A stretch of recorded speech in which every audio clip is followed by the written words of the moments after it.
You are listening to the Pencil and Paper Podcast Network. Visit pencilandpaperproductions.podbean.com to find more great podcasts. Welcome to the Palace of Megapixels. This is Super Mega Crash Brothers Turbo!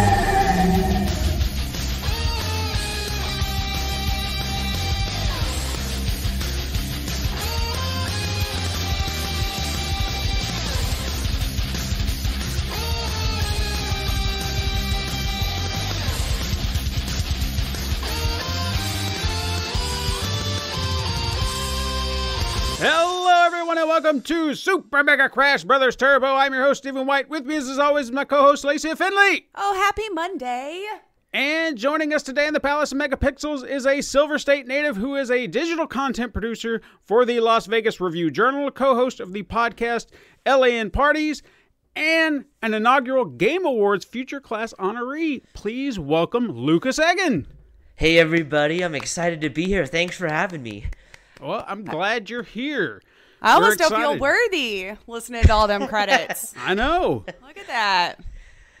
Yeah, So- you know, don't. I'm just here. I'm just a regular guy, and I'm super honored to be on the show. So I'm the one that doesn't feel worthy right now. Aw, you're sweet. well. Well, we're happy to have you.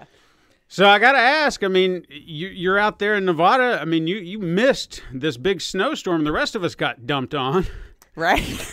You know, I'm okay with that. We get the tough weather in the summer when it's like 110 degrees out. So the winter is when we make up for it. So have fun with the snow. I always tell people, you think you want to snow until it snows and it stays there for like 3 months, and then you have to shovel it and all that good stuff. So I don't envy you guys right now. I tell ya. Like, I probably don't get as much as Lace does because I know she gets a lot more than I do. Year. Tennessee, we're bipolar weather. We're going to be in the 60s this week when we were in sub-zero last week. So hey, what we have to deal with it. That's why we get colds a lot more down here. But no, You just don't know I'm how not to a fan bundle of it. up for it when you have to go out there. Yeah, it wasn't in.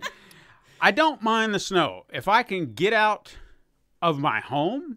I'm okay. But when I get stuck there for days on end, I'm just like, you know what? I gotta go. I gotta get out at some point this week because it's getting a little rough. I hear ya. So before we dig into our usual spiels of news, and we're gonna be talking to Lucas a little bit later, we're gonna do a little conversation. We're stealing him for the whole show. Yeah, He we're doesn't get to go taking him anywhere. along for the ride. And Yeah. since he's a journalist, for video Right? games, he's going to have insight to all the stuff that we talk about. Probably correct me on my facts. Let's do it. But I did want to kind of hit on a few things and talk to you guys about a few things that were interesting to me this week. And if you guys have anything, by all means, bring it up. But we talked about the snow. I don't want to talk about that anymore. First of all, I did want to mention, as I have the last 2 weeks, I will be featured yet again on Podcasters Assemble this week. They are talking about the 1998 U.S. version of Godzilla. And I've already listened to it. And look, I'm not trying to be that guy. But I stuck up for it. Okay. And there were so many Was that the people. differing opinion? Oh yeah. Because look, I will say that I went through a phase where it was just like, yeah, man, this movie's stupid or whatever, and then I found another appreciation for it. There was a moment where I was like, you know what, this not a bad movie. It's not a Godzilla movie per se, but it's a good, fun popcorn flick that you could just enjoy.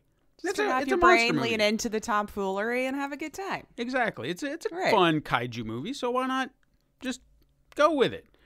But there was so many. There was this one guy. He was just doing nothing but throwing shade, and I was trying not to be upset by it because I know that's his opinion. But I was like, come on, man! You can't find anything in this movie to just. Did you like the font of the credits? Like anything? Like just Anything. one thing. I don't know. I felt like he was throwing shade for no good reason, but That's just, I find sometimes people find that's the easiest thing to fall back on, probably, and get like people on board to their side. It causes chaos. What's your opinion on it, Lucas? You know what? I will give it credit, because unlike the 2014 Godzilla, at least you got to see Godzilla in that movie. Yeah. So there's a positive. Right? Like, the star showed up. One. I mean, that will be one I think they're doing a few weeks from now, because I think they're doing segments however you want. Like, they started with the original in 1954, and they're just kind of working their way. And I think they shortened it based on what I heard, is they're not going to be able to do as many because they're trying to lead up to Godzilla vs. Kong, which, I don't know about you, I'm super stoked. Yeah. But when they're going to do that one, and I feel like I was disappointed that he wasn't in it as much, but I also felt like there was a reward once you got to those last 30 minutes, because it was like nothing but a fight, and I was like, finally. Mm-hmm. But still, you go back and look at it, and it's like, man, come on. Because every time they cut away, it was just like, why did you do that, man? So I get that frustration in that one. Speaking of movies, while we're talking about movies, I watched Monster Hunter this week. I was debating. It didn't quite win me yet. I wasn't sure. Now, have you seen Monster Hunter, Lucas? I have not yet. Okay. Part of me wants to. What I struggle with is I dislike the Resident Evil movie series. Like, I think they range from okay to just terrible. And I just... It's hard for me to get excited for this movie. Yeah, no. Sounds like you were where we were. Yeah. Because my biggest gripe up front was, why are we bringing in outside characters to this franchise? I mean, granted, we don't really have a particular hunter that we follow, but you can... Tony Jaa. I mean, that's your guy. Even the way they started the movie, which, not big spoilers or anything like that, but he gets separated from his group. Like, that's how the movie starts. It was like, there's your movie. That's it. You don't have to bring our else. Real world into it. Yeah. You've got him. He's got to get back to his group, and boom, done. There's your movie. Done. And then, of course, they cut to I don't even know what you'd call them comparatively, our world people. Because they do that as like, this is the new world, and this is our world. So that's how they differentiate the two. But ours and new? I will say this. Again, I went in with those same reservations. I did not love it. Like, oh my God, this is the greatest thing ever. But I didn't hate it. Mainly because they got the monsters right. Mm-hmm. The one thing they didn't do, which I was really surprised at, I kind of thought about it after the fact, is they didn't try to cram as many monsters as they possibly could into the movies. Like, well, we got to show everybody. You know, like they did in that second Mortal Kombat movie, which we won't get into. But it's like they had a set focus of monsters they really wanted to focus on. It was like, so we've seen the Diablos, you see the Rathalos. Mm-hmm. I can't remember the name, the spider type. I think it was in Monster Hunter 4, but I can't remember its name. I didn't play it. I can't help you. Yeah, but there's like, that's another focused monster they have, and then I think that was really about it. And then they show some Aptonoth, and then the Palico. Of course, you saw him in the trailer, the chef. So they didn't try to cram as many in there. The story itself is a bit pretty standard stuff. I mean, when you think about it, it's like, well, I'm in this world, I don't know what to do. I got to get home. But it's not that bad. I'll say it's serviceable. It's fun if you can just kind of... if you have nothing else to do at night and like $20 to throw away. Sure. Right? Yeah, it's a fun ride. If you want to see those monsters in action just doing some crazy stuff, why not? You know what, though? That's what I was there for. I was there for the monsters, and they did them justice. So I'm giving it a solid, it's okay. Give it a watch if you got nothing better to do. I feel like that's the review for the Blu-ray box right there. It's not that bad. Not that bad. Right there. We got it. You can quote me on that. Hate yourself afterwards, so have fun. Yeah. So I would hope that, if they get the opportunity to do a sequel, they can, because they literally, again, not trying to spoil anything, but they do kind of set it up to where it's like, okay, well, where do we go from here, and go. So they're setting it up to continue in some way, but where you go from there, I don't know. But I would rather stay within the world, the new world, and not have to go back and forth and all that jazz. Because that's the more interesting world. I know our world. I want to see their world. That's the whole point. Let us check out and not. Yeah. Well. So I guess we'll see. But again, if you get a chance to check it out, don't dismiss it immediately. Just say, why not? Why not? Yeah. Maybe don't spend all the $20 on it. If it's a rental, go for it. Because I went and bought it outright because I was like, I really want to see this movie. Yeah. But I'm not going to tell you to justify the $20 price tag. Yeah. I think that's fair. That's on you. That's on you. Yeah. Another thing, too, that I also checked out last week, I think it was, but somewhere in this week, I wanted to ask, so are both of you familiar with the movie Flight of the Navigator? Yes. No. Do you remember that film? Okay. There's a movie, I think you might be too young, I don't know. Yeah, I think it came out in 1988. I want to say that's right. At least. Somewhere in there. And it was a Disney film that came out, and it was about a boy who he got separated from his family, and when he fell into a ravine and thought, oh, well, I just passed out, and when he got home, he realized that 12 years had gone by. For him, it was like a blip. Oh, my. Mm-hmm. And then he's just freaking out. It's like, what happened? What happened? And they're trying to find his parents and get him reunited with his parents, but it's still that mystery. What happened in those 12 years he was gone? Come to find out, he'd been abducted, and then there was this can I get back home? And, of course, the government's after him because they're concerned about, well, what does he know? Because he was abducted, and he's got all this information maybe. It's a really great film, and if you can check it out, it's on Disney Plus. I'd highly recommend checking it out. It's a really solid film. I had a question at some point in my life. The kid in that movie, he just disappeared. Like, I don't ever remember seeing him in anything else. He did have a career. I just didn't know about it. But he had a small career for a time as a child actor and then just vanished. Well, there's a documentary on Amazon Prime that I found called Life After Navigator. And it's about him. And apparently he got into drugs. Aw, I feel like that's rehab. Always the way of the Hollywood kid. Yeah. Oh, his tale is heartbreaking. Especially in the 80s. Yeah. And it's really focused on him and understanding where he has been all this time and his struggles with this and that and so on. It's a little rough, but it's also good to see that he has come above it. He's getting back into acting. He's trying to do better for himself and so on. So it's really great to see that it's positive. And they even did a reunion with a lot of the cast members and stuff like that. Not all of them, because, Sarah Jessica Parker, I guess, is too high on her Sex and the City horse to come back. She got that money. I mean, they brought back Howard Hesseman, for God's sakes, man. Come on. And he even admitted, he's like, I did drugs. I don't think any of them could say they hadn't. No.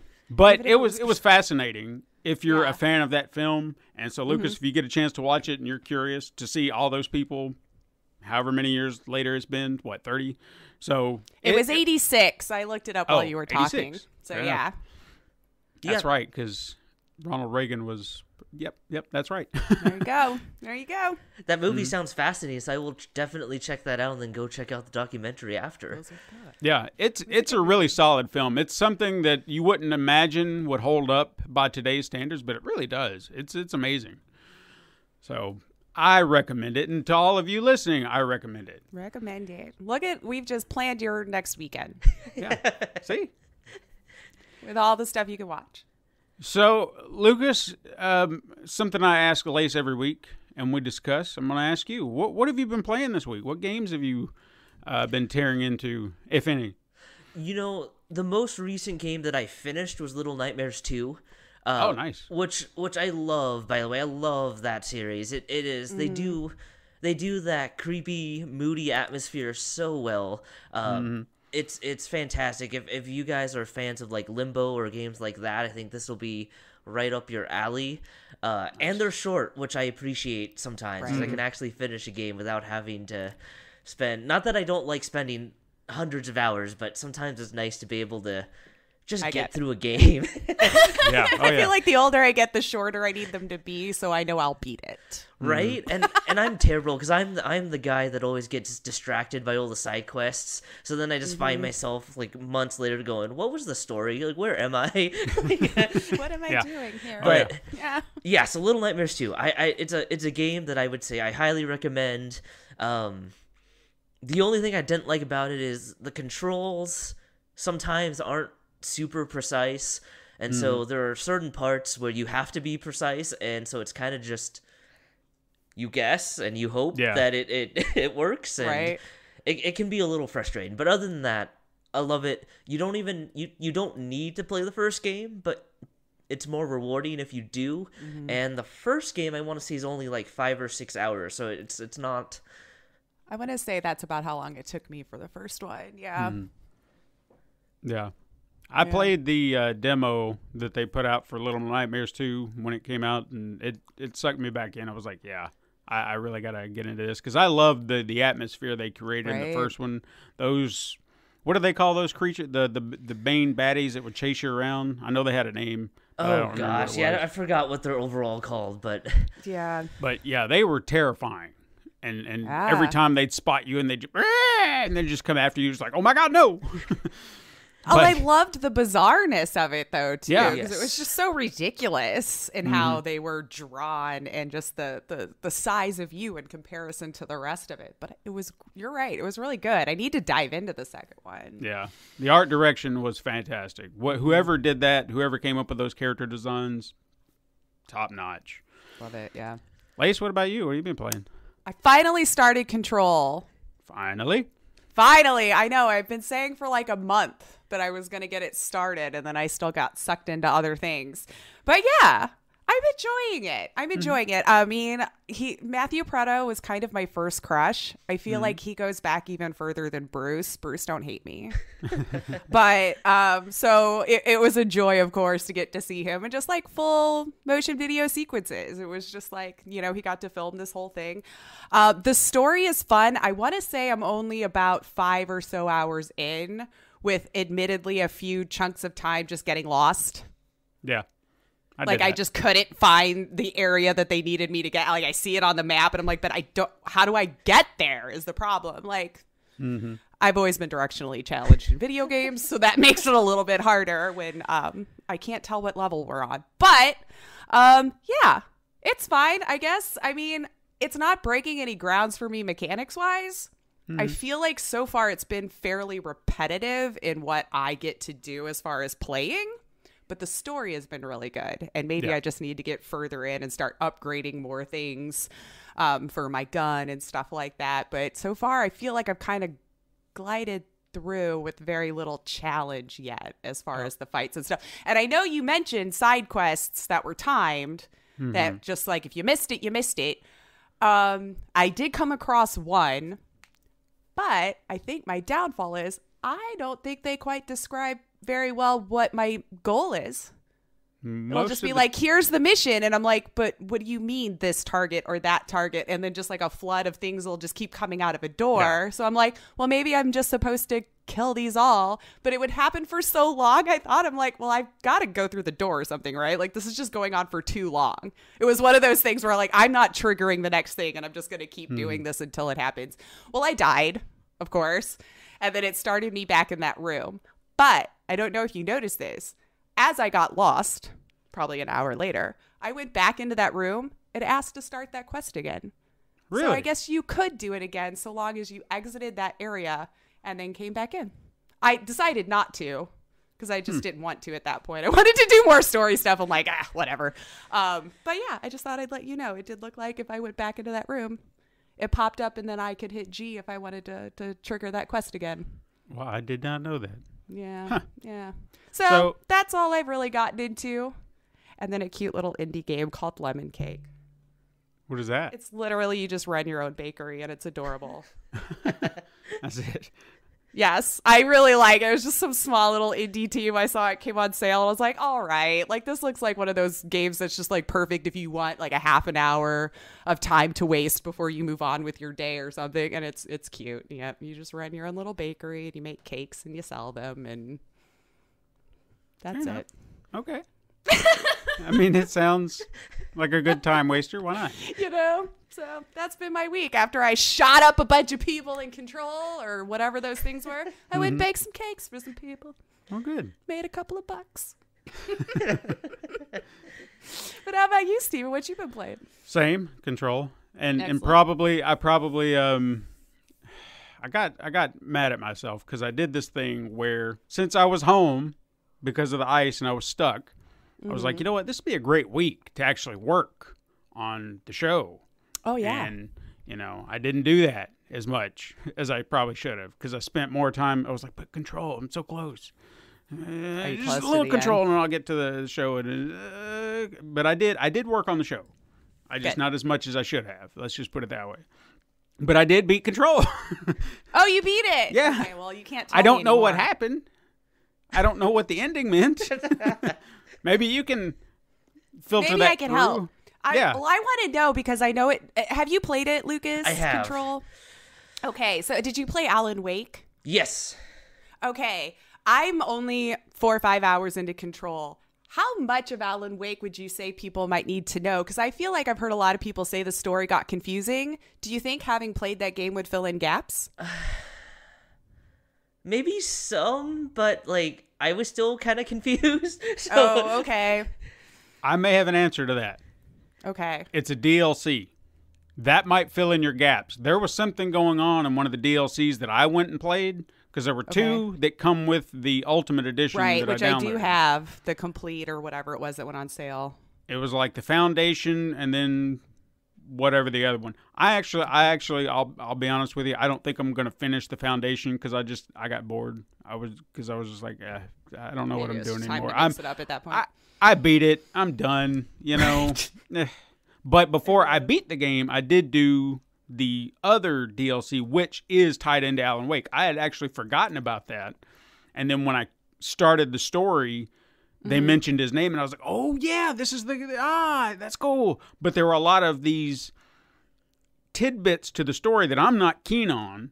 So you may understand, like, who is Dr. Hartman? Does that name ring a bell?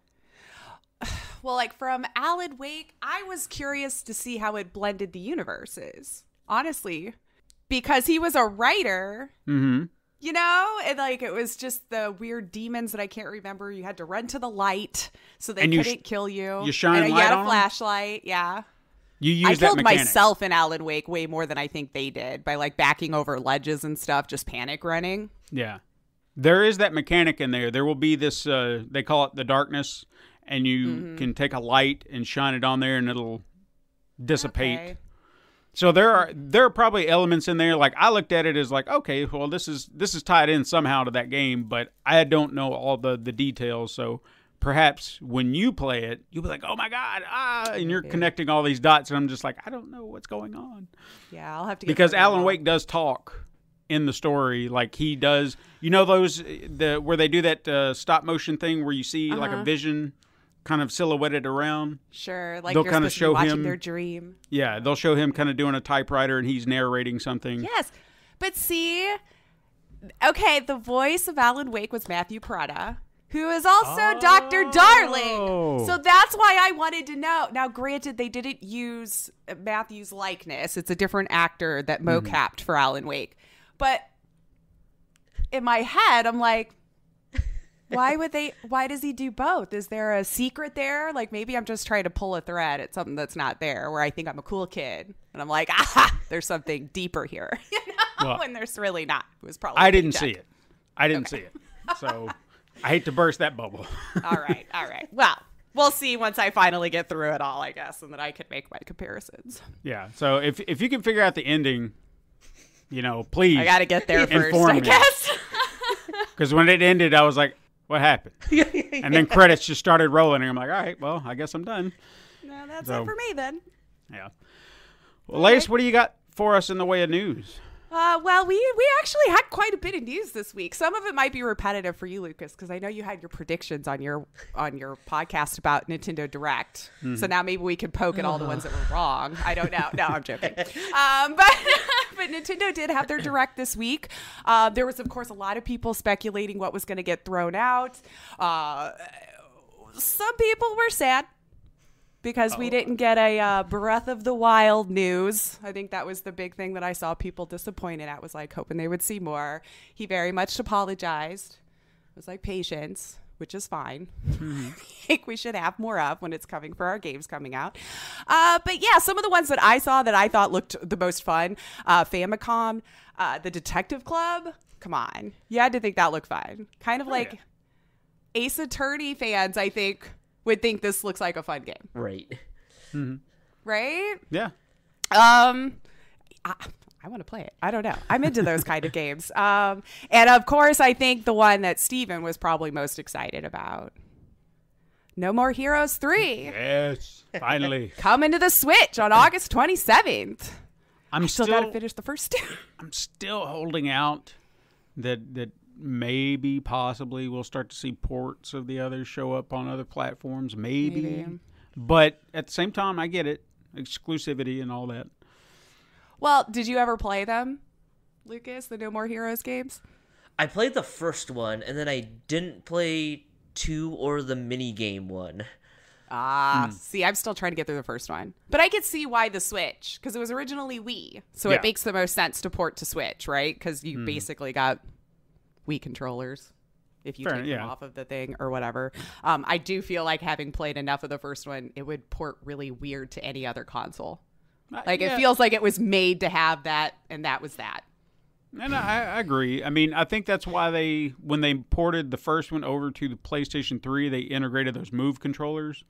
Mm-hmm. But I don't know if they would still do that because I mean, they're still working. They still operate. I don't know if they would put that effort into it. I don't know. And I could personally do without it. I know. Now, there's one thing about that trailer that I saw that I was a little disappointed in. They're going back to old minigames, which I don't like. Because to me, that was one of the improvements they made to Part 2 is the job minigames. Turned them into little 8-bit minigames, which were so much more fun. Okay. And I saw Travis pushing the lawnmower like in Part 1. I was like, we're going back to that? I was like, come on, man. Yeah, I did not do well at mowing the lawn. I left huge chunks. They still paid me well. I don't know. I guess that's all that matters. That's how you want it. Let's see. March 19th, we're getting a new Plants vs. Zombies, the Battle for the Neighborhood Big Fancy Edition, or Complete Edition, I think is actually what they called it. Didn't you play those games too, though, right? The Plants vs. Zombies? I played the original, and that was about as far as I got. Now, this one, maybe I don't run in the right circles. I was confused why there wasn't bigger news about this, because this I found interesting. So we have Star Wars Hunters that was shown off. Did you see it was from Lucasfilms already? Oh, the Lucasfilm games? Yes! Yeah. I know we were just talking about how EA's not going to have exclusivity, but they still had a couple years. I can't believe we weren't more impressed by the fact that it was already showing Lucasfilms on there. Was it just me that was like, already? I guess they've been pushing that ball forward, and nobody's been knowing. Just like, if it's looking at about coming out for the end of this year or whatever, then yeah, they've been working on this before they were gonna let EA know. Like, oh, by the way. But they really didn't show anything about it either. I mean, it was just more like, here's some Jedi, and here's a Wookiee, and here's some other characters, and Star Wars Hunters. And it's like, okay, what is it? Because I don't know what it is. It just, to be fair, the Star Wars fans just hear Star Wars, and they're usually happy. So, I mean, we'll get the details later, right? Like, You're right. But, I mean, Lucasfilms, now I have a little bit more hope. I don't know if you were a fan of What's your take EA. on that, Lucas? With all this new transition of were you a fan of the EA stuff, or are you actually happy they're separating? I'm happy they're separating because I mean, my goodness, it seems like EA canceled more Star Wars games than they actually put out, and that is just incredibly frustrating. And then you had some of the debacles with like Battlefront 2 when it first launched and all that. So it feels like finally we started to get some good Star Wars games, but then it was like too late, because I'm like, what did you guys do for the rest of the time that you had this license? So Right? I'm all for having a variety of games, especially since EA seemed to be so against making single-player stories for some reason, for the most part, with Star Wars. So I just want to see a variety, and so yeah, I'm all for letting a bunch of studios get their hands on it. Hopefully, I mean, and EA included. Hopefully that gets everybody into gear, and hopefully we get some truly classic Star Wars games. Like, I think that was always the hope, and I think EA largely failed miserably at that. Yeah, I agree with you there. Yeah. I would love to see someone, I know that they just recently put out that Squadrons game, but I would love to see someone actually go back to the Rogue Squadron roots and really try to remake that in some way, because those were solid. And then maybe someone could reinvigorate that one that they canceled, the 1313 series. I would love to see that actually come back and someone take a crack at that and do it right. But I guess we'll wait and see. Yeah, I mean, the competition in this space could be amazing, which is probably maybe the kick in the pants they needed, you know. Probably got complacent. They're like, well, we've got the right, so. Yup. Oh, yeah. But now you've had how many years? But Disney want that money. They do. They do. I this was my one rant. Like, they canceled Battlefront 2, but then made a Star Wars Sims expansion or whatever. I'm like, are you kidding me? Nobody asked for this. All right. Anyway, my rant is over. As we mentioned, no Breath of the Wild was mentioned in the Nintendo Direct, but they did try to make a peace offering, showing off The Legend of Zelda Skyward Sword HD, which will be a remaster from the 2011 game. Did you see those Joy-Cons, though? No. Oh, they had like some special Joy-Cons that I would imagine it's probably just like the plastic that slides over it to make it look like one had the insignia of the Hylian shield, and then the other one had, the Master Sword on it. It was purple and blue. You could buy those on their own for like $60. Oh, yeah, of course. Yeah, But that comes out July 16th, apparently. And you can pre-order now if you're the type to like to pre-order things ahead of time. And then if you want to feel really old, I guess yesterday in recording world is Zelda's 35. Yeah. I think that's why a lot of people were expecting a big announcement other than what they gave us. Yes. Because look at all the Mario stuff that they did. It was like, it's Mario's 35th. Mario. Mm-hmm. Maybe, I don't know. Maybe they have something planned for later. I don't know. But I feel like they seem to got hit the hardest when the pandemic got hit into motion. I feel like their work from home seemed to delay things a little bit more. So I don't know if just, unfortunately, it got hit a little harder in that area at that time. But I feel like at least they've been transparent going, hey, this is what's happening. We're sorry. It's still happening, though. But here's something else, and try to give us another shiny to hopefully get hold of. Yeah. So it'll come out. But let's see. Tales from the Borderlands, all 5 episodes, March 24th. They were talking about that's coming over to the Switch as well. Neon White looked interesting. I don't know if you saw that one. It was kind of like another card game, kind of like Rogue. Well, you know me with Slay the Spire as of late. So I was like, ooh, that looks like it might be interesting. That's from Annapurna, and I feel like they put out quality stuff. So that could be fun to look forward to. And then a lot of people started going crazy for this Project Triangle Strategy, which has a demo out, which it didn't get around to playing. What do you think? You're shaking your head. Was that one that caught your eye? I do. I just love that art style. I mean, that hooked me into Octopath way back when. So I'm pumped for that one. I just think that art style is so beautiful. I agree. You'll have to check it out, Steven, if you missed it on that one. I really liked it. So that's what I'm going to be looking at. And just like strategy games, I'm not good at them, but I keep trying them anyway. I keep thinking I'm going to get better or something. But the last big reveal looked like Splatoon 3 that people were all excited for. They had, I don't know if there was like a lot of gameplay, but they definitely had a fancy, fun, colorful trailer. I want to say I played the first one a long time ago and I never followed the series. But hey, it looks like it's a lot of fun. You're in that multiplayer angle. You're going to have a new one to check out. So why not? I'm happy for you, right? Let's see. Here's one that could be a fun little rant for a minute. So I didn't really know where to put this story, so let's just do it now.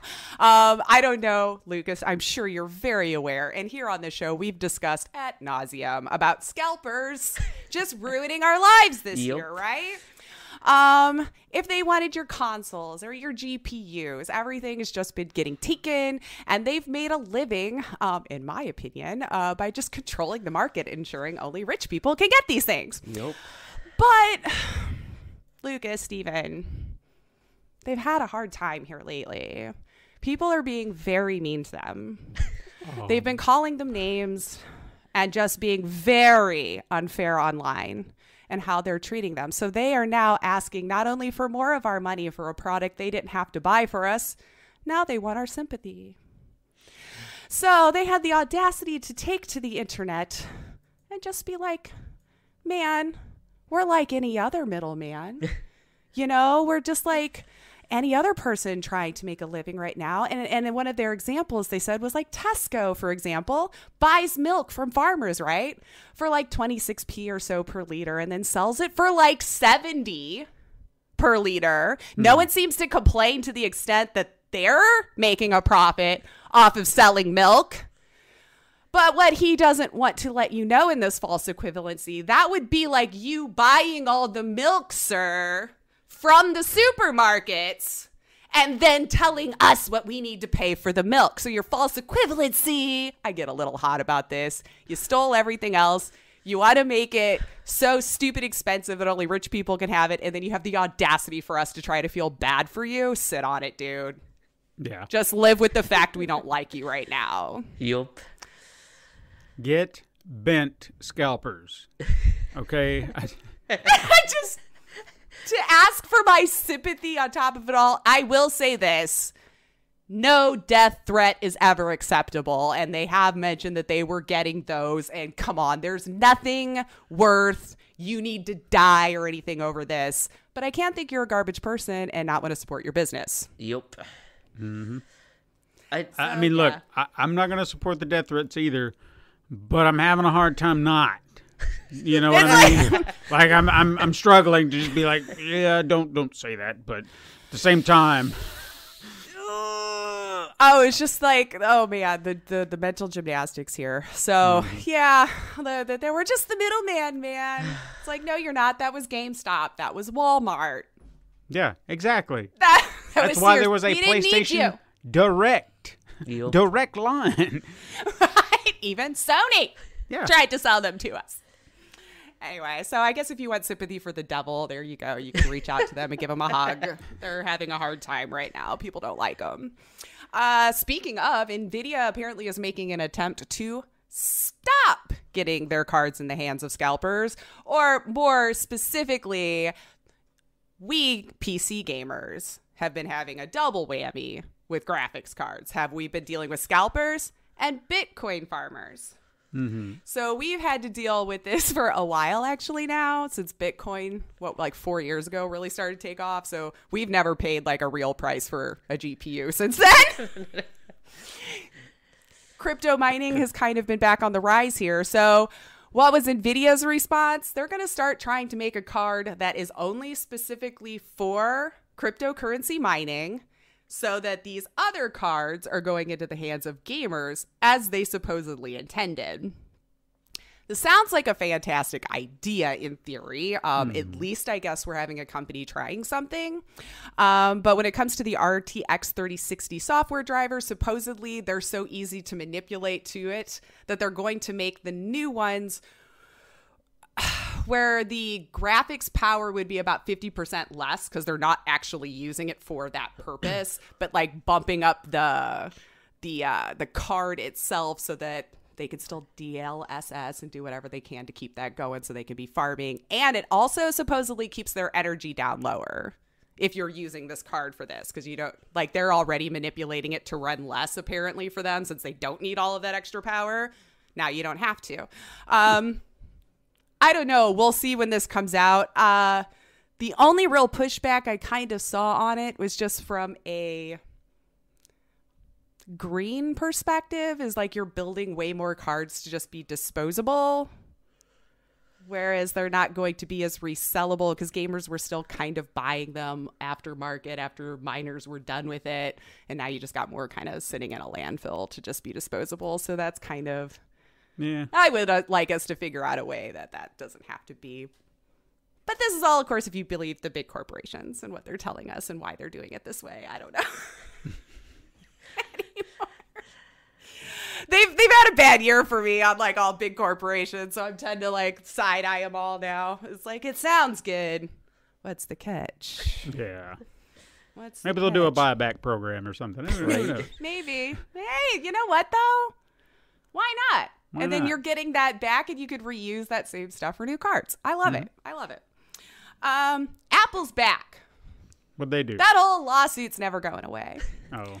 Well, they're dragging it Valve now, man, apparently. So in this ongoing litigation, Apple subpoenaed Valve in November, apparently, wanting extensive sales data for more than 400 games that Valve sells. Why? Why even drag Valve into it? Well, Apple is arguing that Valve's data is necessary to calculate the size of the market of Epic's available distribution channels.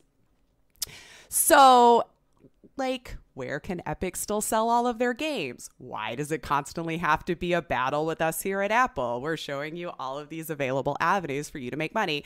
But Valve is arguing handing over all of that actually is kind of bad for their business. And the fact that they're such a smaller team, you're asking us to get all of this data for all of these games, like what time of year they sold, what was the price at the time that you sold it, and all of this varying degrees of Kevin Bacon throughout that. But Valve is like, you're just wanting too much. This is going to cost a lot of money. And not only that, you're a direct competitor of ours. Why would we want to hand you over all of this stuff? Like, tell us what's absolutely necessary for this lawsuit. But Apple was like, I guess very nice, because they did initially ask for 30,000 plus games.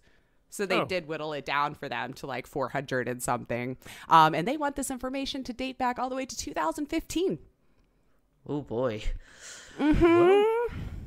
Have fun with that. So,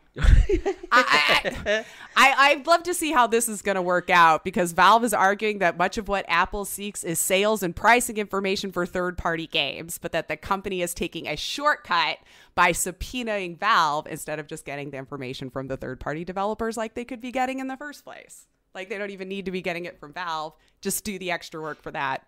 Right. We'll see what happens here. I don't know.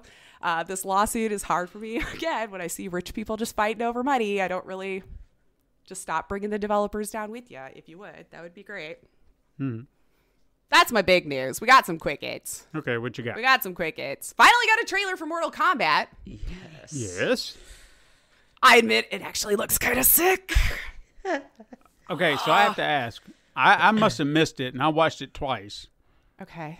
I kept hearing that the because people were mad. It was like, why wasn't the Mortal Kombat song in the trailer? And they said if you pay attention to the end, there's like a take on it, like an instrumental take on it or something. I didn't hear it. Did you guys hear it? I wasn't listening for it, so I don't know. I think I heard like a nod to it, like okay. I want to say like at the end if I'm remembering correctly. So it's not like the theme, but it's like teases it kind of, I guess. Gotcha. Like their own imagining maybe to fit within the movie or something. So like I should actually go back and watch it. Well, now I'll have to. With that information, so maybe I will hear it, but I didn't hear it initially. And then people were just like, but it was in the trailer. You just didn't hear it. And I was like, clearly I didn't hear it. Yeah, obviously, if you're telling me it was. But no, it looks really solid. It does. I'm hoping it doesn't get bogged down with all the characters. Right. Because as we mentioned, just earlier. That was the problem with Mortal Kombat Annihilation. Too many characters, not enough plot. Too many I want to see. I love to see all these characters. In fact, I hate that it was kind of spoiled, but at the same time, I was kind of glad we saw it. Was Jax getting his arms frozen off? Mm-hmm. That to me was like, that's perfect. That gives like so much depth to it, other than just being, well, I just need cybernetic arms to fight. It's like, no, you lost them. Right. So now like you're this getting an wasn't upgrade. a choice you made. Just lop it off at the shoulder. Mm-hmm. But yeah, I think it looks good, and I honestly wasn't even like super excited for it to start with. So well done. Yeah. I feel like the trailer actually won me over a bit. But speaking of that, I don't know if you are familiar with Jezebel or not, which is supposedly like a feminist news source. Sometimes they do some satire. They caused a little bit of a kerfuffle this week by writing an article asking, where the heck is Chun-Li in Mortal Kombat? I'm such an astute moviegoer that I cannot believe you would have this oversight. And I thought it was a joke when I was first reading it, even though it still hurt. Knowing it was a joke, like it still hurt. But like just the phrasing of being the astute film author that I am, you know. But not everybody, I guess, was aware that it was actually a joke. So just guys, calm down. Okay. I know we live in weird times and satire is so hard to determine anymore because real life is just weird. But like, we are still allowed to joke. Mm-hmm. And if you didn't get the joke, it's okay to move on. Didn't people Not say every that, joke is for everyone. Hey, I'll admit up front, my wife was like, wasn't that oh, no, wait a minute. Who is that? Because there was a shot of Liu Kang kind of wearing white and red, and I was like, yeah, he does kind of, why are they dressing it up like Ryu? So it confused her for a moment. Well, I thought it was well written, and I laughed, so thank you. And everybody leave her alone. It was a joke. Jesus. Okay. Leave him alone. It was a joke. Let's see. For Honor and Shovel Knight did a little special content crossover, which is available until March 4th. So if you have For Honor, it seems like it was mostly outfits, but in the Shovel Knight style with the For Honor graphics. Cool. So it does look pixelated for the shield and everything, but made to fit. Definitely a brighter color. Mm-hmm. And even when you're in fights, the little money bags and stuff that would fly above and everything would pop up in the game. So if you're still playing For Honor, it just seemed like a cute, fun little addition that you could play around with for a little bit. Take-Two and Rockstar doubles down that they're promising single-player games. This is how it's going to be. Another earnings call leak. We love listening in on these things. I want to know who keeps going into these earnings calls. But Take-Two CEO Strauss Zelnick said they will continue to be a studio that focuses on storytelling and single-player games moving forward. And I am sure the multiplayer will still get included personally because I feel like Red Dead, amazing. Yep. Then added multiplayer. Did great. Same with 2. Rockstar with the GTA multiplayer got added. That's still going for crying out loud. So you know that's why they're listening to these calls. They're waiting to hear GTA 6 is coming out and whenever. That's why people are listening in. That's probably true. It's like, where's that news? It's coming, man. Calm down. This has got to be my favorite story this week. Sorry, hands down. In our Isn't It Ironic story of the week, BlizzCon happened while we were going on this week. Had a performance that on Friday had some musical performances that was played on the Twitch channel, on BlizzCon's Twitch channel, YouTube, blizz.battle.net. I mean to say all of that. Metallica returned to entertain the masses of digital viewers. Well, as luck would have it, if you were watching on the Twitch homepage, if you were wanting to enjoy the music and possibly getting ready to thrash out to some tunes, you might have noticed that as soon as Metallica started to play, you really were just kind of lulled with a nice 8-bit folk music by Twitch. Why? To avoid DMCA. I feel like DMCA has come full circle.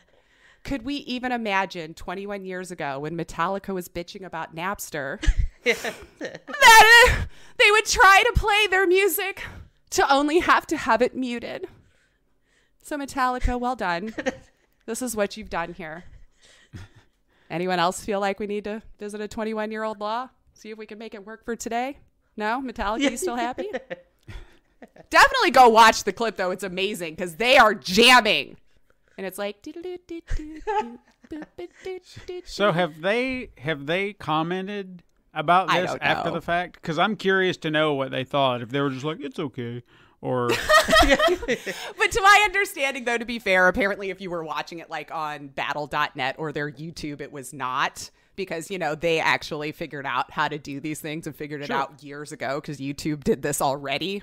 And Twitch was just like, but we're just going to wait and see what happens instead of putting something into place to help content creators or ourselves. So, yeah, if you watched it on any other, apparently you did get to hear Metallica's song. But the irony was too great on this one. And... I like to believe that that's their new style, that they're just switching to an 8-bit music band. What? That could be. I mean, Garth Brooks had Chris Gaines. Metallica now has 8-bit folk music as their side gig. I love it. Let's see. The only other couple of things really I think to mention, GDC did announce that it will be all digital this year, which we kind of expected. They plan on splitting it into 3 separate events to hopefully make networking more fluid this time and more focus on showcasing the game, since GDC does try to help connect these developers with producer And so March 4th through 5th. Could do the digital GDC there. I do expect this one will go a lot better because this time last year everything had just started, so nobody had any kind of plans on how to be able to do this. So being this far in, I hope it's much more fruitful for the developers this year. I really, really do. And in good or bad, EA acquired Codemasters this week. If you're not familiar, Codemasters mostly does Cars Go Fast Vroom games. So like Dirt or Grid or Project Cars. So now they've got all of the sports and now all of your cars. Didn't they used to do cheat machines? Or am I thinking of someone else? I don't actually know off the top Kind of of like my head. Game Shark or... Oh, like the genies and stuff? Something like that. I feel like I remember their name being attached to one, but I couldn't tell you which one. But it was just... Codemasters is what I always felt like I associated with that name. Are cheat machines.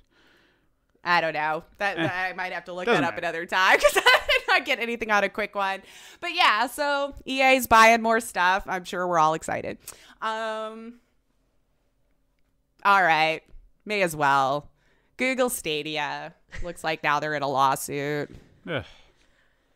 Oof. For what? So the lawsuit apparently was actually filed in October of 2020, but I guess it had just made its way over to New York federal court, which is now why we're all hearing it. It looks like a class action lawsuit about their claims of actually being able to stream games in true 4K, which apparently never actually came to be. They were saying in the lawsuit that it was greatly exaggerated, that they were actually just upgrading the display resolution to, from 1920, and coupling with what appears to be the Stadia leadership failing.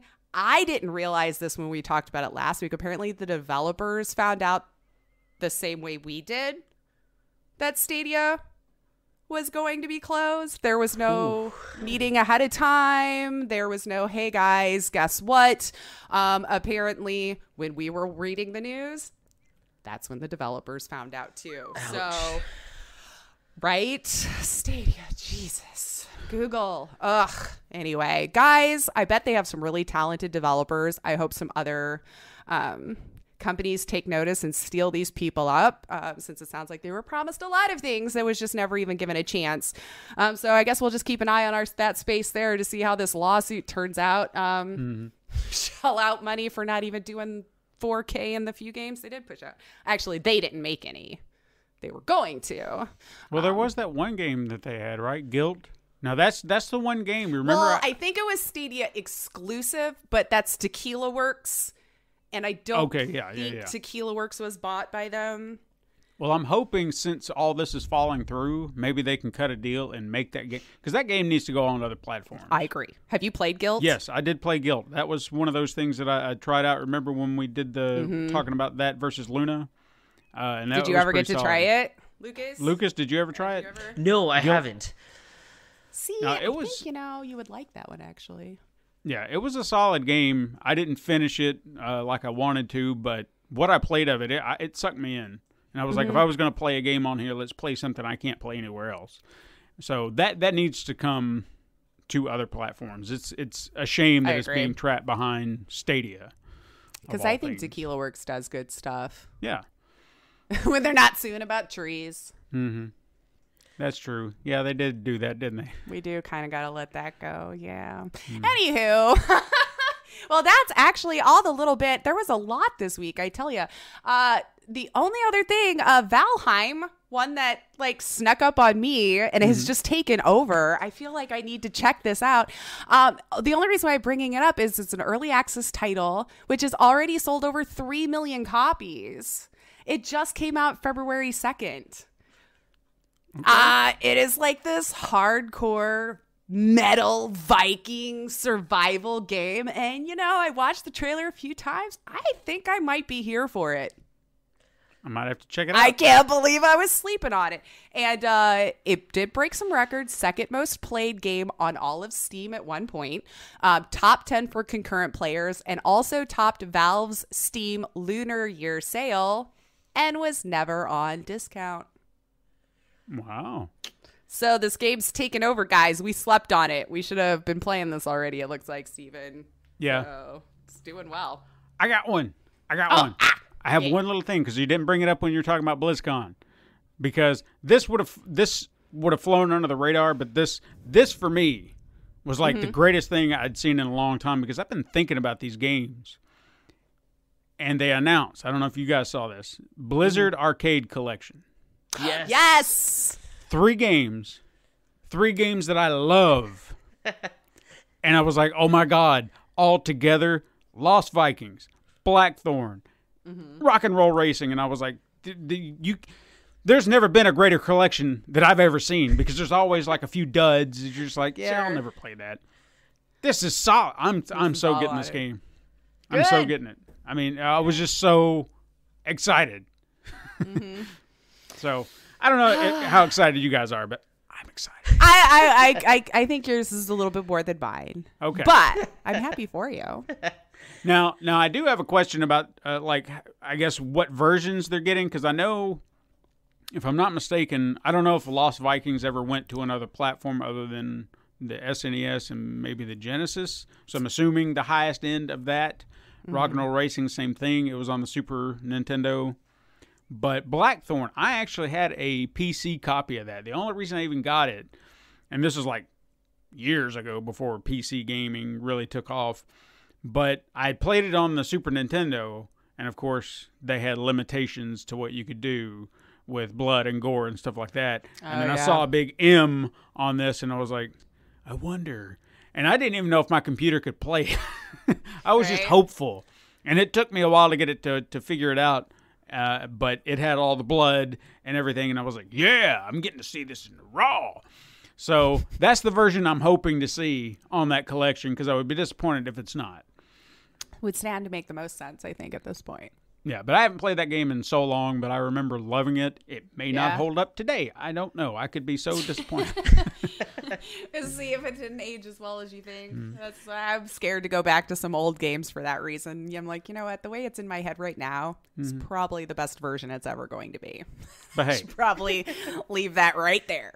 I'm still going to throw the money at it, hope for the best, and at least maybe one of the 3 will hold up more than the others, and I'll be like, man, this is so great. Maybe I'll talk about it here. Who knows? We'll see. I didn't even remember a date for when it was coming out. So I may have to go back and dig that up. I didn't write it down. I'm sorry. It's I was like, did I write it down and just overlook it? No, I don't think I did. No, if you don't bring it up, I know you didn't write it down. Yeah, that's fair. I know sometimes I edit on the fly where I'm like, I wrote that on Monday. That's not interesting anymore. It's fine. It's fine. But anyway, that's the news, I think, in a nutshell this week. All right. Yeah. Nothing else? Interesting. No, there was a truth or trash, but I feel like it's been moved around a lot now, and it's no longer like a truth or trash anymore. I think you would just know. Okay. Fair enough. It's not That's fine. fun. That's fine. Well, you know what? Why don't we chat with Lukas a little bit more? Let's get to know you a little bit more, because you've been hanging around with us, you've been talking, you've been chatting, but maybe we want to get a little know about you. Because now we did mention that you currently write about video games and esports, kind of that's what you do now, but that's not always been your bread and butter throughout your whole career. So you did sports journalism, right? I did. Up until about 2 years ago now, I was mainly a sports journalist. I worked in a really small town in Nevada and then out in Oregon, covering mainly high school and college sports. And I moved back to Las Vegas in 2019. And I'll tell you what, I had applied to like 5 or 6 different jobs at the Review Journal. Like, I was trying to get in like anywhere in here and just couldn't get my foot in the door. So I finally got in. Unfortunately, it was for a 4 a.m. to 1 p.m. shift covering cops, breaking news kind of stuff. So, nice. And it was only part-time. So I was also working as a wedding photographer. So I was working 4 a.m. to 1 p.m. Oh, you have to have some good stories. Oh my goodness, you would not believe. You would not believe. I would take like a nap, and then I'd go do like weddings and events in like the afternoon and evenings at some of like the wedding chapels down on the Strip. So let me tell you something. That was not a fun time, because I was like always exhausted, wanting to sleep, and you can only see Elvis perform a wedding so many times. Right? You get to know the ministers, and they usually just do the same speech, just change up the details. And I swear by the end of it, I'm like, I could officiate a wedding. Like, I know your guys' speeches. But yeah, I had gotten so just tired that I was going to quit the Review Journal, because I was making way more money at the time taking photos. And on the day that I was going to resign from the Review Journal, they called me into the office and asked me if I wanted to interview for a full-time job. So I was like literally like hours away from just missing out on everything else that's come after that. So it's been a journey to get here. It was kismet then. It was meant to be. You were doing sports journalism, like we said. Now, was this always your goal? Like, when you started trying to pursue a career, was journalism it? Or were there other elements that just kind of led you down that path?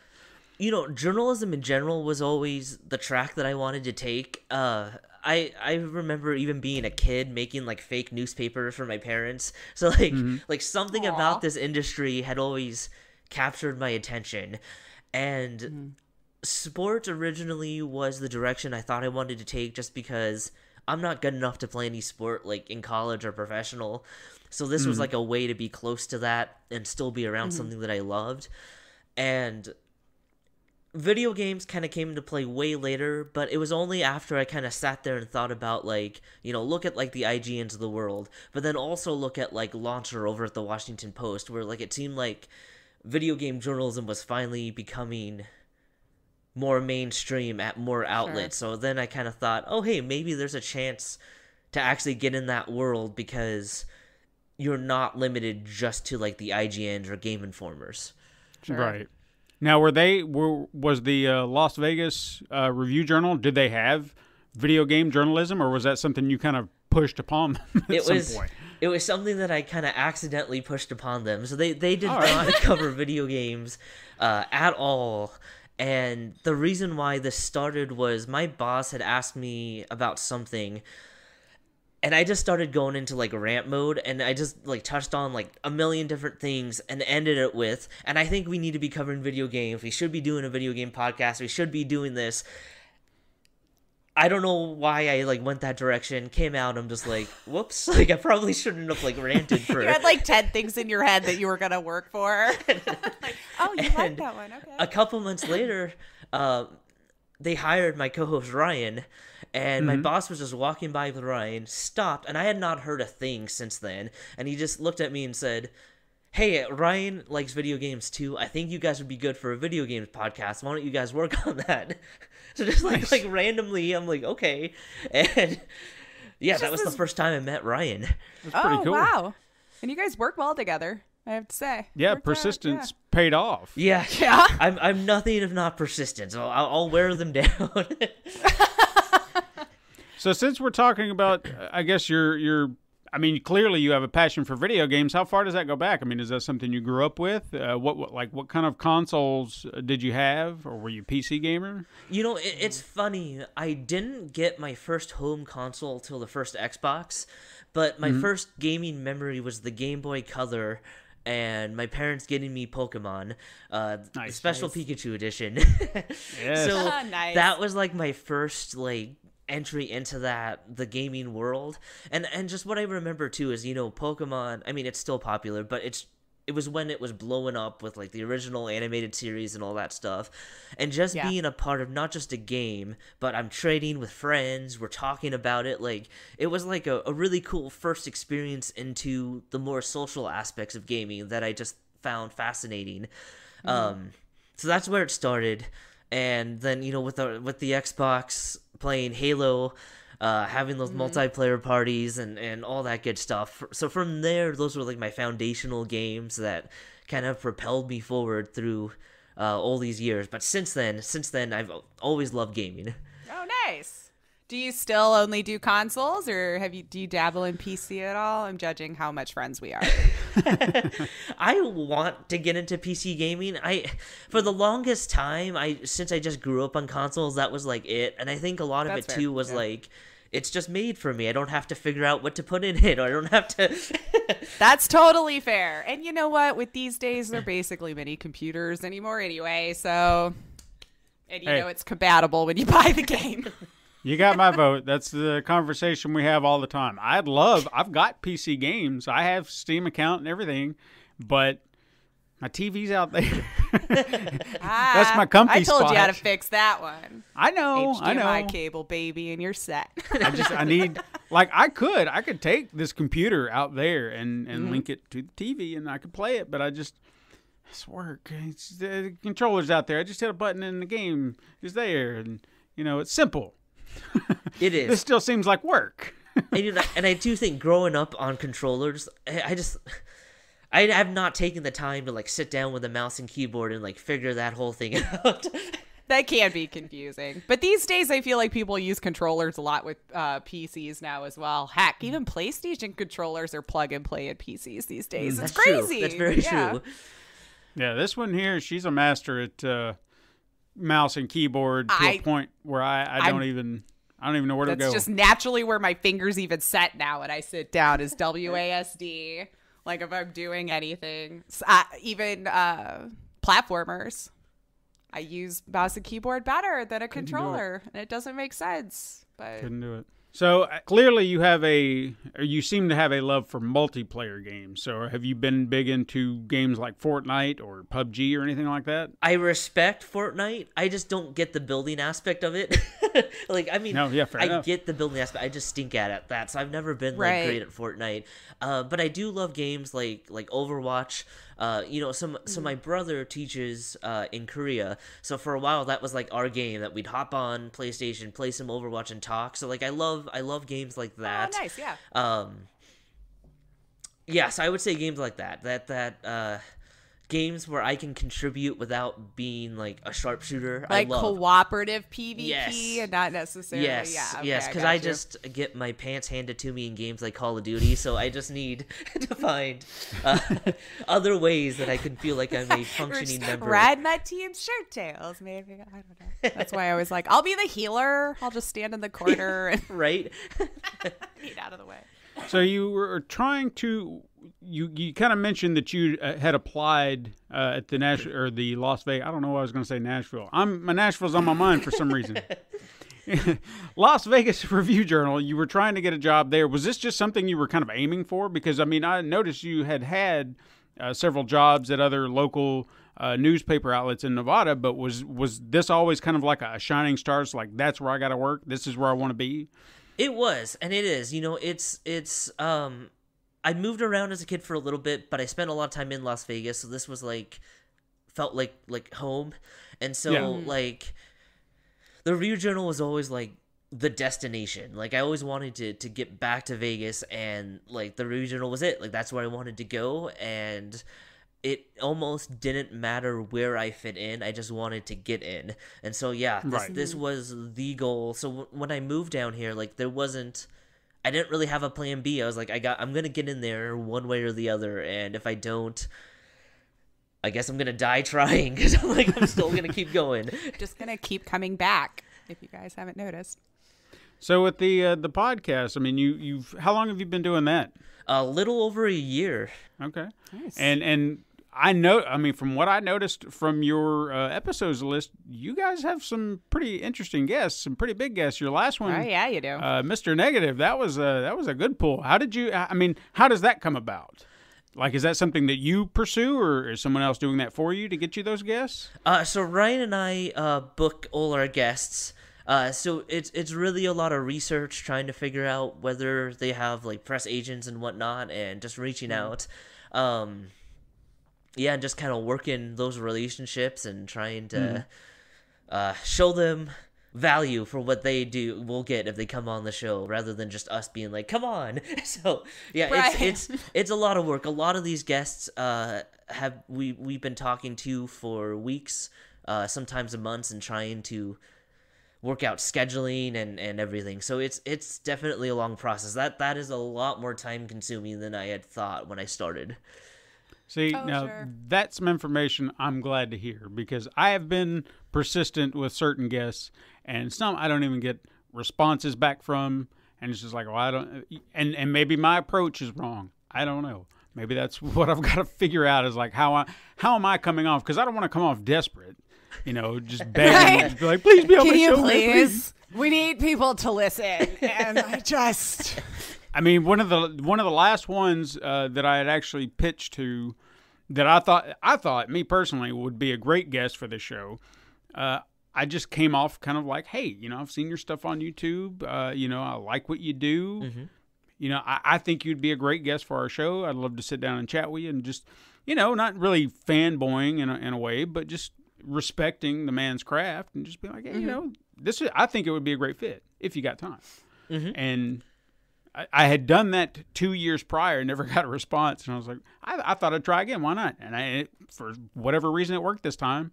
And he's like, hey, yeah, when I get some free time, I'm like, great. So, by the way, that was you. Why did we have to do this for 2 years? now, as far as I get it. indie games, For those listening, please don't think it was it. I do want to ask you about indie games, because we are big supporters of indie games, and any indie games that we actually get to play or support, we're 100% behind it. What is your relationship with the indie market? That is one that we're trying to develop. I think in the past we went heavy into voice actors, so we're trying to vary who we're getting. It's funny that you mentioned indie developers, though. Our most listened to episode is there's a game coming out called Quantum Error from a really small team that I want to say is only 3 or 4 people. And it's an upcoming horror game for the PS5, and I think now the Series X. I think they announced that. And people just, like, it stayed consistent. Like, people keep listening to that one. So we love indie game. I love indie games. That is something that it almost seems like in an area of game development, as soon as you get the first interview, then more people in that area see that and then are more willing to come on. So we're hoping that Right. now that we've started to get people from the game dev side, that we can continue that and have a more diverse group. But we love it. I want to support as many indie developers as I can, because they bring some truly unique ideas that are just fascinating.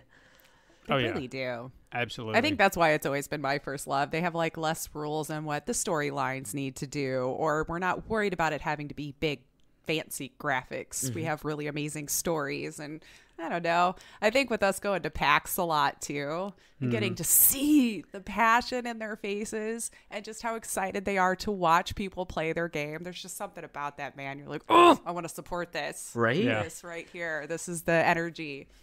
Like, one of my favorite stories that I can tell about us on this show and an indie dev is we went, I think it was PAX East in 2018.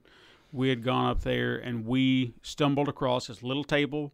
No one was around, and you had these two guys in their little game called Evergate. And we were just like, oh, this looks really cool. So we sat down, and they were just watching us. They were excited watching us and how we were playing it and everything. And before the weekend was up, people noticed.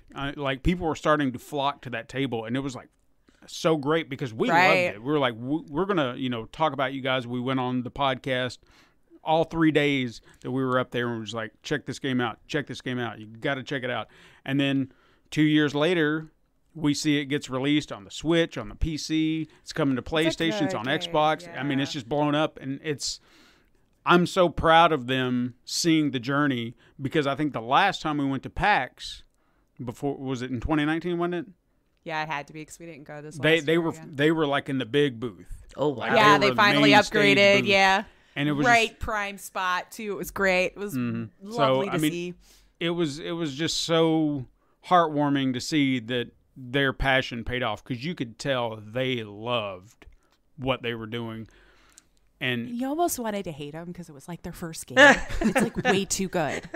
Seriously, it was way too good. I'm like, this is your all first game. She's kidding, guys. And they're like 22, like, I'm not bitter, I swear. No, it's really great. It's really great. I love you guys. Okay, this might be silly. As a fellow podcaster, what's the most ridiculous pitch you've gotten in your email about what someone can do for your podcast? Oh my God. Oh no. What's like your most favorite one? Oh my goodness. I get some every once in a while from people who like magically claim that like our podcast will be like not just like the top gaming podcast, just like the top podcast, like and on every platform. Like I just need to reach out to them in broken English, no less, and that this is it. Like they know the secrets to the universe, and all I have to do is just click on their link and get in contact with them, give them some money, and then my problems are solved. Like I got it. They got you. They might even cure cancer along the way. You never know. Ooh, see, we've never had the cure cancer thread in. No. I feel like that's what they were missing to get us on board. Right? All right. I never thought about that. Yeah, I've gotten a few. Gosh, there was this one guy, and I can't even remember what it's. He had a funny names like Guntaris, and I thought, all right, I'll bite. And he was like, hey, we got this. I set up a website for you for your podcast. And click this link, you check it out. And I clicked on the link, and it was legit. And I was like, cool. And he was like, all right, so if you want it, you sign up right now. I was like, so I got to sign up. Because you want me to pay money, $5? Yeah. I was like, well, I kind of already got a site, but thanks anyway. So clearly that response didn't filter through. So he responds about a week later, hey, I didn't hear back from you. You still interested? And I'm like, no. Get the hint. What I do love too is I'll get emails that clearly their powers of observation aren't great, because they'll say, hey, review journal, and I'm like, well, that's not my name. So I'm like, well. Yeah. No, my favorite was still the captions. Oh, God, That's yes. still my absolute favorite. They said that they could, caption our entire podcast for people. And they sent a sample, which was the worst thing they could have done. Uh-oh. Because the sample was clearly a text-to-speech that wasn't even glanced at after the fact. Like, my name wasn't even close to being right. Words ran together. And I was like, this was the worst way you could have advertised your business, was providing a sample. No human glanced over this once. It was like I talked into my phone and then just hit send for my podcast. And I was like, oh wow, buddy. All right, so I've got a few super important video game related questions. Okay. Of course. Because I want to know the real you. What is your console of choice? I think I know which, but I'm going to ask anyway. Current, like of the current ones? It can be current, it can be of all. Okay. Well, I promise I'm not like a Nintendo fanboy, but like the Game Boy Color is always gonna hold that special place in my heart. But That's fair. I really do love my Switch, and I think a lot more than I thought I would have originally. But like it's such a perfect indie machine to be like, at least when it was safe to go on the go, to be like, be somewhere, take 10, 20 minutes, play some game for a little bit, and then move on. Like, that is just super, super powerful to me. Like that, like, thank goodness Nintendo hit that one. It's like, right? But I have owned, like, I own a PlayStation 4. Like, I've owned an Xbox in the past, so I don't know. I love them all. My problem. I love it. That just means you like games. It is. So if It somebody's is. doing it well, you go there. It's right? an expensive spot to be in, but I love all the platforms. I get caught because I'm just like, I love that exclusive, I love that exclusive, and I love that exclusive. Unfortunately, they're on 3 different platforms. I'm like, great. Right. Yeah. Like, I'm like, thanks. This is a $10,000 investment. Excellent. All right. right. But, Okay. But yeah, I'll say the Game Boy Color if I had to choose one, because that was my introduction into it. That's Fine. fair. Yeah.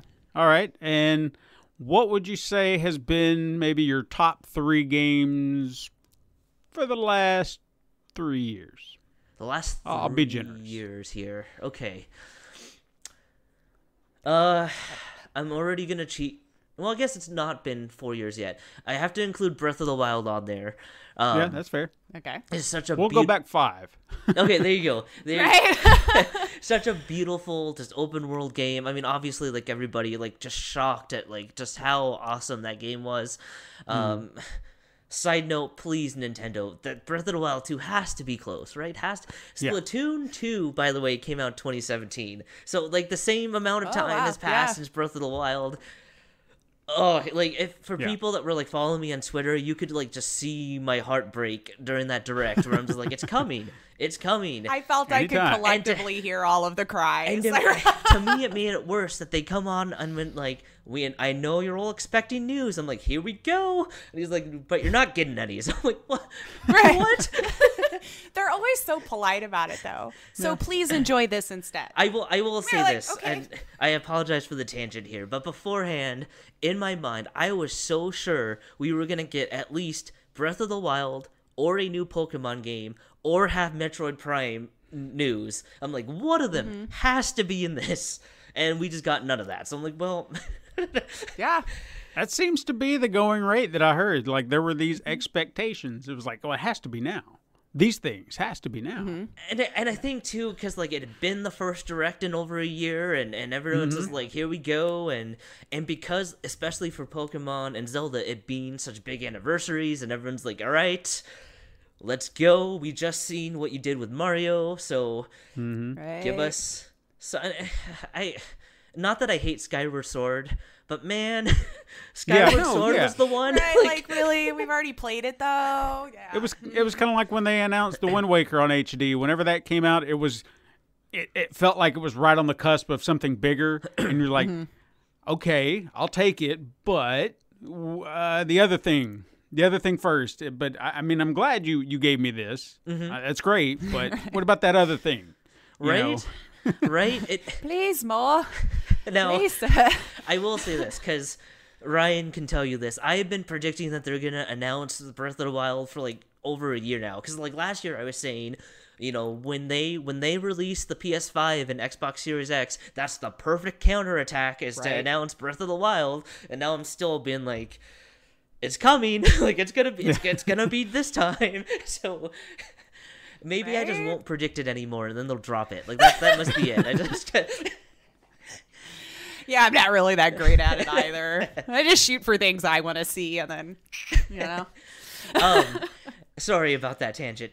No, please. I will say all this, gotta and vent. I think why I'll include, if I can cheat just a little bit, Little Nightmares 1 and 2 together, is because that was like the first game my girlfriend and I really got into together, that we really got like trapped in the lore together, like that we really just wanted to like look into the comic books, look online, like we were just knee deep in all the theories and all that kind of stuff. So that was like our first like shared deep dive That's experience. like a special story, though, Right. too, right? Right. So I could see that holding a special place for sure. Exactly. And I'll say this, I am a huge Spider-Man fan, so Spider-Man and Miles Morales, like, I just love those games. Like, that is like what I want, like I always dreamt of from a Spider-Man game. So I just love that game. Like, I love that series. I hope Spider-Man 2 proper comes soon, because I am ready to just spend a lot more time in that world. Lose way more. You just became my new favorite person because There you go. oh yeah, It's like Spider-Man. As soon as I was like, Spider-Man. yes. Like when Miles Morales came out, I was anxious to play it, and I got confused by the whole PlayStation 4, PlayStation 5, and I was like, well, I'm gonna get a 5 at some point. So do I buy it? Should I buy the 5? Should I get the 4? What should I do? Because I was just so confused Right. because they weren't making it clear at first. And I was That's like, you know what? true, yeah. I was like, you know what? Screw it. I'll just buy the 5 or the 5 version, and when I get that'll give me something to play when I get it. But I still couldn't wait. So when it came out, the PlayStation 4 version was available, and I was like, I'll just play just a little, and then I'll save it for when I do get the 5. But that didn't happen. Eventually, I did put it down. I was like, I'll save it. Like, But yeah, I just they're so great, and it's like you said, this is like the right way the best way they've ever done a Spider-Man game. All the other games prior to that, like we'll go back to the Spider-Man 2 from 2000, whatever that was, 2002. No. I don't know. You know what I'm talking about. Yep.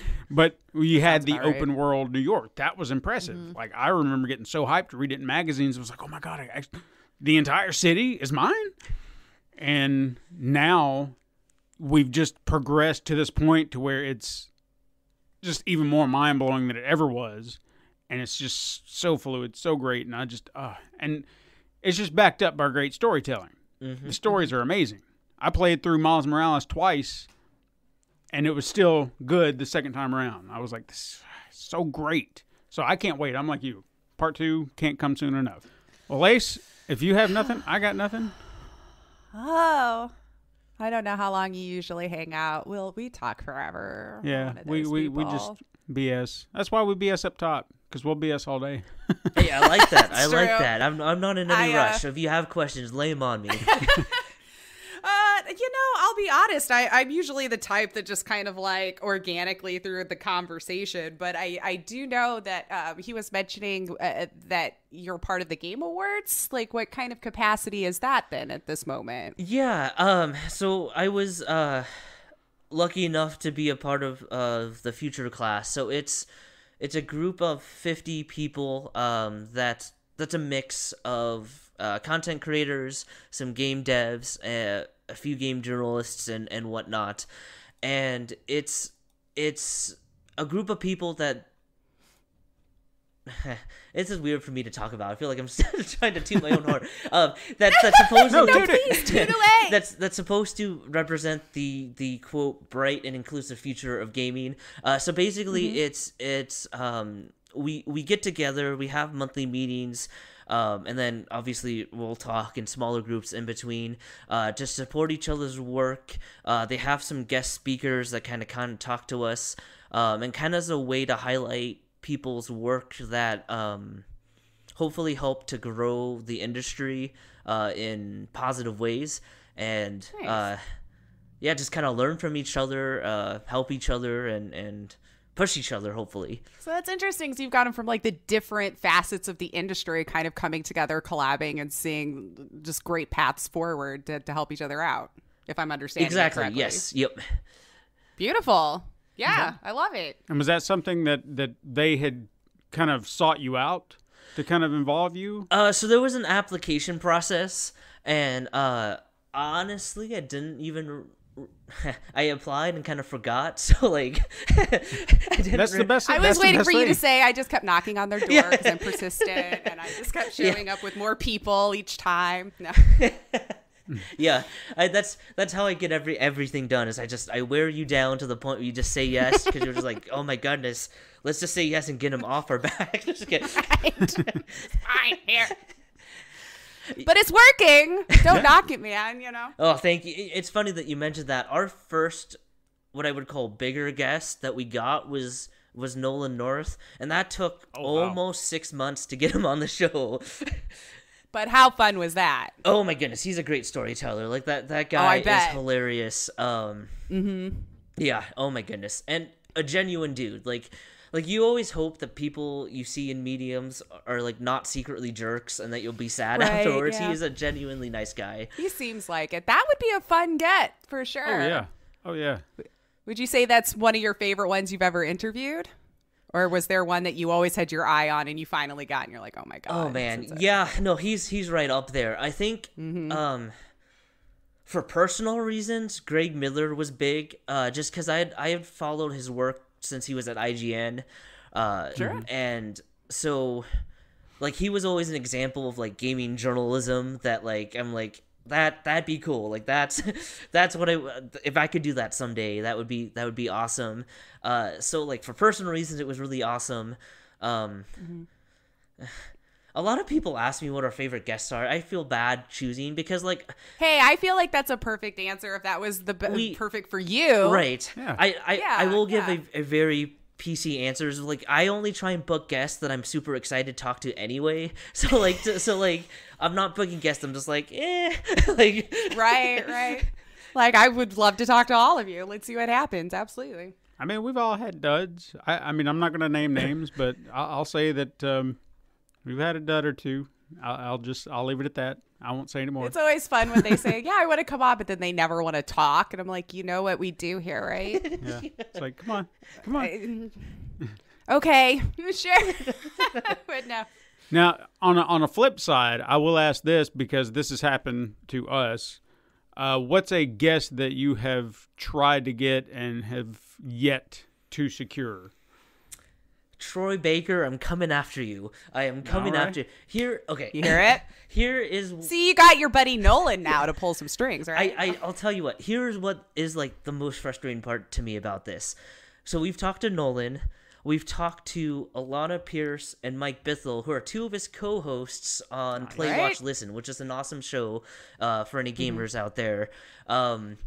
When Marvel's Avengers came out, we talked to some of the cast of that, but not him. So I feel like we're always like circling around him, and then we just never get him. And I joke with Ryan. I'm just like, at this point, if we get Troy, that just might be my last episode because I feel like I'm putting so much effort in trying to get him that I'll be like, I don't know where what to do would I go after from this. there, right? Reach the pinnacle. Right. Well, Lucas, it's been great talking to you, man. And yeah, I'm glad that you came on. And open invitation. Anytime you want to come back, you are welcome. Because you've been an absolute wonderful guest. You're not on that list of people I was just talking about. I'm so glad. That's my goal in life. Just don't be in somebody's bad list. Well, I guess one last thing. Okay. What do you want to pitch? What do you want people to follow you at? Got anything fun coming up we got to keep an eye on? I'm most active on Twitter at Lukas Eggen. So that's probably easiest. I will say that we've got a couple of guests coming up that I think people will enjoy. I'm excited for it. Hopefully they don't turn out to be duds. They won't. I have the utmost confidence in all of them. Crossing my fingers. Well, you guys, your hosts are great, so you'll bring out the best in them. Oh, thank you. No, but yeah, that's probably the easiest place. You can follow LAN Parties at LAN Parties Pod. And hopefully people find some interviews to enjoy. We do our best to ask questions and then shut our mouths and let them talk. And I'll put links down in the show notes, so if you guys want to check those out, all you got to do is click the link. Absolutely. Excellent. Well, thank you so much for your time. I appreciate it. I know it was a lot earlier for you in the day, but guys, that's our show. As we were saying, go check out Lucas there on the Twitter and listen to LAN Parties. I had a good time listening to it, and they get a lot of fun guests. So if you like gaming podcasts, you get your news here. Go talk to the celebs over there and get your full-rounded gaming experience. But don't forget, you can also hit us up sometime on Twitter at SuperMegaCrash or send us an email over at supermegacrash@gmail.com. You can also find us on Instagram to view the weekly icon art Stephen puts all of his time and love into. You can support the show by liking and leaving reviews on your preferred platform, and you can even go to patreon.com/Pencil and Paper Productions and chuck in a buck. You can tell your friends to find us on the Pencil and Paper Podcast Network, or just search Super Mega Crash Brothers Turbo on Apple Podcasts, Podbean, Spotify, Google Play, Stitcher, iHeartRadio, Pandora, Amazon Music, and even youtube.com/Pencil Paper Productions. Thank you so much for listening. I am Lacey Finley. And I am Stephen White. And you can join us again next time, Super Mega Crash siblings. But until then, game on.